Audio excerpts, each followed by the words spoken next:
Assalamualaikum warahmatullahi wabarakatuh. Nama saya Nabila Anggraini dari kelompok 3 ingin mempresentasikan tentang teori dua faktor dari Friedrich Herzberg. Teori dua faktor dari Friedrich Herzberg dikenal juga dengan sebutan teori motivasi dan kebersihan atau teori ganda yang dikembangkan oleh Friedrich Herzberg, seorang psikolog dan ilmuwan perilaku Amerika pada tahun 1959. Teori ini berada dalam lingkup proposisi bahwa dua jenis faktor dapat ditemukan di tempat kerja yang dapat menciptakan kepuasan kerja, memotivasi karyawan, dan yang lainnya yang menyebabkan ketidakpuasan dan mengurangi moral dan dorongan karyawan untuk bekerja. Herzberg berpendapat, kepuasan kerja dan ketidakpuasan bukanlah ujung kutub dari metrik yang sama, tetapi berbeda metrik independen. Dia menyatakan bahwa kebalikan dari kepuasan bukanlah ketidakpuasan, tetapi kurangnya kepuasan. Teori motivasi Herzberg didasarkan pada prinsip bahwa kepuasan kerja dan ketidakpuasan memiliki hubungan independen satu sama lain. Beberapa faktor tertentu dapat dikaitkan dengan kepuasan kerja, sementara faktor-faktor lain bertanggung jawab atas ketidakpuasan kerja. Assalamualaikum warahmatullahi wabarakatuh. Nama saya Nabila Munahayati, NIM 402210157. Saya di sini akan melanjutkan materi yang telah disampaikan dari Nabila Anggraini, yaitu faktor dari Friedrich Herzberg. Yang pertama, faktor motivator. Kehadiran faktor motivator akan menyebabkan karyawan bekerja lebih keras. Faktor motivator ini dapat ditemukan di dalam pekerjaan itu sendiri. Menurut Herzberg, ketidakhadiran faktor motivator ini tidak akan mengakibatkan ketidakpuasan kerja yang berarti. Namun, adanya faktor motivator akan memberikan kepuasan yang tinggi bagi karyawannya. Contoh dari faktor motivator yang pertama, prestasi. Prestasi ini akan memberikan perasaan bangga karena telah berhasil melakukan sesuatu yang sulit tetapi bermanfaat. Yang kedua, pengakuan. Pekerjaan harus memberikan pujian dan pengakuan atas keberhasilannya kepada karyawan. Yang ketiga, pekerjaan.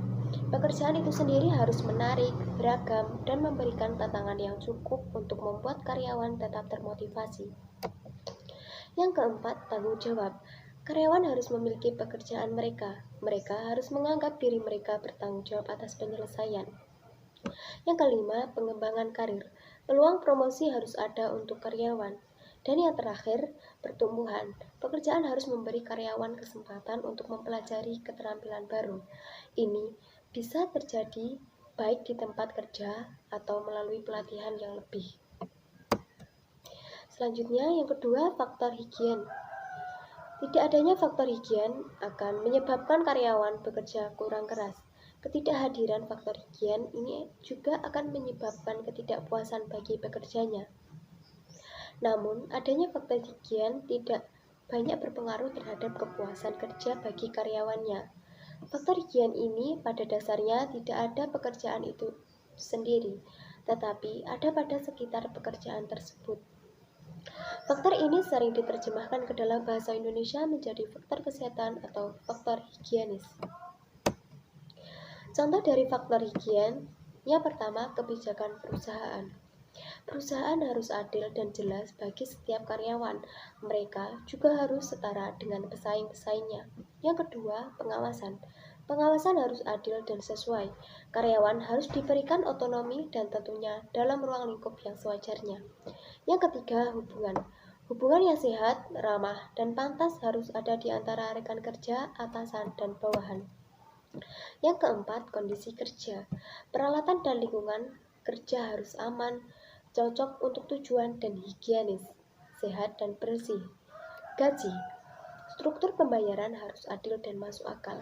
Gaji atau upah juga harus kompetitif dengan organisasi lainnya dalam industri yang sama. Yang terakhir, keamanan. Penting bagi karyawan untuk merasa bahwa pekerjaan mereka aman dan mereka tidak berada di bawah ancaman PHK. Cukup sekian yang dapat saya sampaikan. Materi selanjutnya akan disampaikan oleh teman saya. Assalamualaikum warahmatullahi wabarakatuh. Perkenalkan, nama saya Nadia Basitana, NIM 402210158. Saya akan melanjutkan presentasi dari Mona. Kombinasi motivator Heijen di tempat kerja. Heijen tinggi dan motivasi tinggi. Situasi yang ideal, karyawan sangat termotivasi dan nyaris tidak memiliki keluhan. Heijen tinggi dan motivasi rendah. Karyawan memiliki sedikit keluhan, tetapi mereka tidak benar-benar termotivasi. Mereka melihat pekerjaan mereka hanya sebagai tempat untuk menerima gaji. Heijen rendah dan motivasi tinggi. Karyawan termotivasi, pekerjaan mereka menantang, tetapi mereka memiliki keluhan tentang gaji atau kondisi kerja. Heijen rendah dan motivasi rendah. Situasi terburuk yang mungkin terjadi, karyawan tidak termotivasi dan memiliki banyak keluhan. Terima kasih. Sekian, apabila ada kurang lebihnya mohon maaf. Wabillahi taufiq wal hidayah. Wassalamualaikum warahmatullahi wabarakatuh.